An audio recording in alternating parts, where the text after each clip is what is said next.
hierarchy in higher placement in this game. So let's see if that would happen. But for WAG, that's one thing that we've been asking so far. But they would be lining up on Observatory. So let's watch or observe what's going to happen right now. It seems like Koja's nowhere to go out, and it is Team Flash who had early weaponry, but Vix says no, turning around with that M590 a little bit early. Well, this is the RNG that we were talking about. DX, 26 HP left on him. He does have a medkit, but Riptide Rhythm breaks down their defense. There's Cold Shield right behind. And Flash. See if Toda's going to make it out of this one alive, because they're rotating straight in towards GOW. Virtus Pro up against EVOS on the other hand. Thompson taking Ray down. Recovery by Aim God, UMP in hand. Goes up against the Thompson. Cold Shield. A little too far away to back up his buddy. A124 has got Aim God pinned down.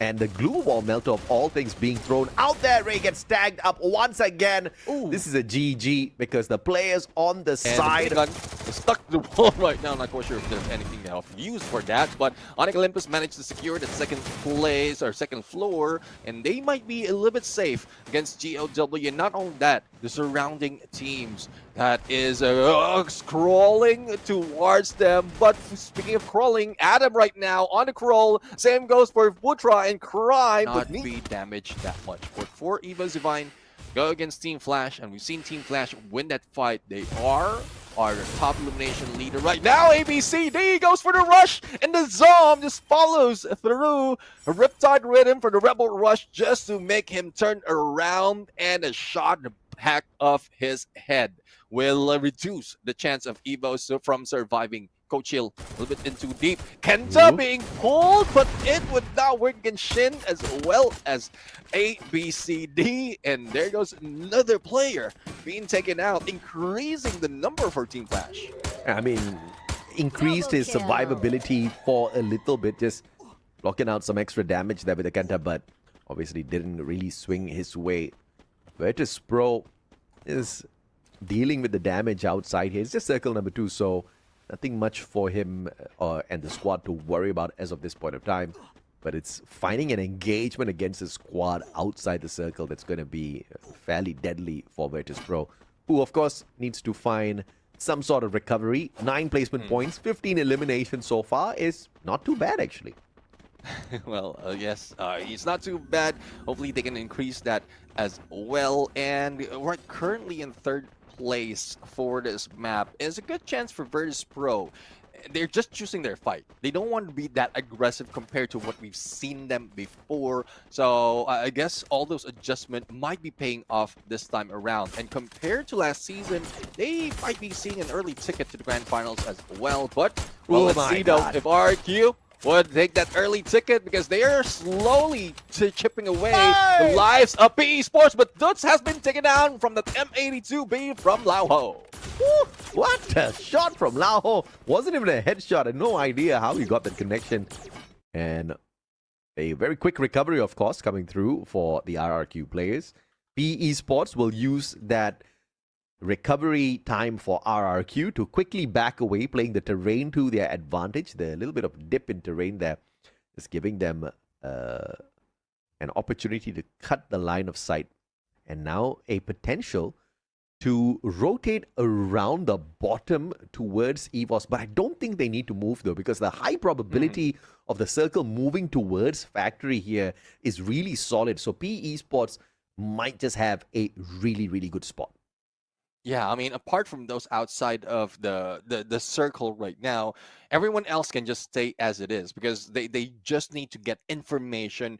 And looking at like putting in the box in this next phase of the circle, it seems like everyone else will be safe, other than Team Flash or WAG, who would be who would be out of that next phase shift. So, Yeah. and we know how it is in terms of the changes in the mechanics of our phases of a circle. It goes in either way, and it goes even smaller as we head in 3rd, 4th phase. So there's a lot of teams still available, 11, and it dead smack in the middle keeps Onyx, who would be inside, as well as RRQ, who is safe in this assault bunker. Yeah, Toda really needs to travel a fairly long distance after engaging with Virtus Pro. Both Virtus Pro and Toda still outside the circle. So circle 3 now. They heard a little extra, and it's only 10 seconds for them to make a move because the circle's going to start moving yet again.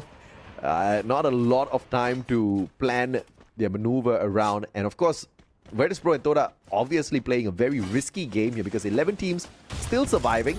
And the longer they take, the more deadlier these fights outside the zone are going to be.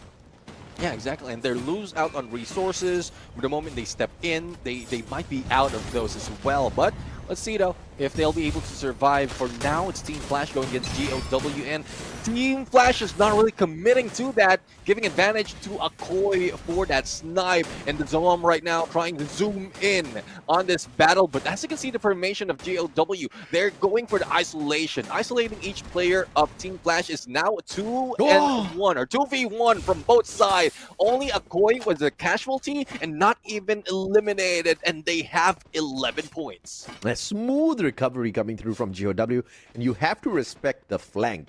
That was the winning factor there for them. Probably is a reason Obviously, why they're trying to get as much as the elimination before they met up with GOW. Yep. But now for Virtus Pro, a team that we don't see that much in terms of aggression, but they really need it right now. Let's see if they'll be able to take out Team Heavy, and as quickly as that Heavy moves into the other compound in the way of Kabi. So this is just a setup to bait them in the sights of Kabi right now, and Nameless figures this out, but Diamond didn't. And Don't Cry is the one who managed to take him out, but Time Turner saves him as well to go for the pickup, and it would be a standstill because it's not only Heavy that they need to deal with, but they also have Sodak in their midst.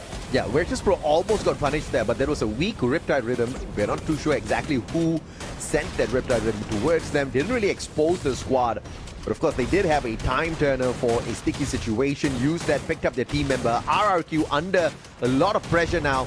And the circle has started moving. Now these boys are playing with fire, but there's so many squads outside the circle. 2 of the RRQ players down on the ground. Recovery with Brim United. A little bit too early into the game, but I don't think they've spotted them already. And Sodak is also in their midst now for Virtus Pro right now. Into the edge of the circle, being tagged by Heavy, or tagging Heavy with that headless. And the battle is ensuing right now, but we're not seeing shots being landed by Waranya. It's more of the HP being dealt, and finally, that's knocked down. But Virtus Pro losing all those HP, but fortunate for them, they managed to clear out and wipe out Heavy, and they're still alive. I mean, dude, 4 Vietnamese squads just got eliminated back to back to back. How insane were these fights? I mean, not at all great if you're a Vietnamese fan because you just lost one after the other. And now all they get to do is just watch the other teams fight for the Booyah on this map. Buriram out in 6th as the Onyx players find them circling on in. Couldn't really see much of Buriram in this game at all.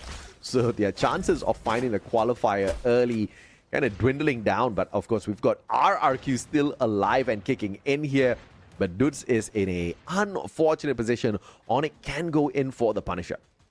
Yeah, let's see though. I mean, Onyx, if he spots him or just I identify that glue wall as their opponents, then that could be one nade against him. But Virtus Pro is putting so much pressure that they have no way of just rushing in onto Dudes right now. So Dudes will still be safe, but the Blues closing in, and Evo's Divine would be eliminated by Sodak, and he was just hiding in that cement tube, and that is the last player for Evos. But for RQ, the last player might be dealing with Waranya, but exposing his position. Onyx Olympus receiving a lot of damage. Only one remains. Will pick up be done, or will BP just clear out the roof right now? But Day says no, charging all of those shots with a charge buster, and Onyx Olympus is still alive.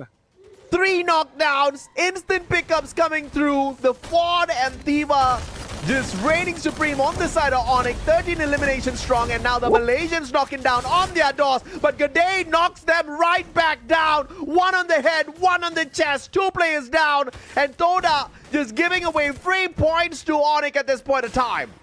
Oh, Charge Buster. A thing from the past is now being brought back by Oh his my day, God. and he will be saying good day, good afternoon, and good night as they get that kuya. Holy mama, the champions of FFWSC.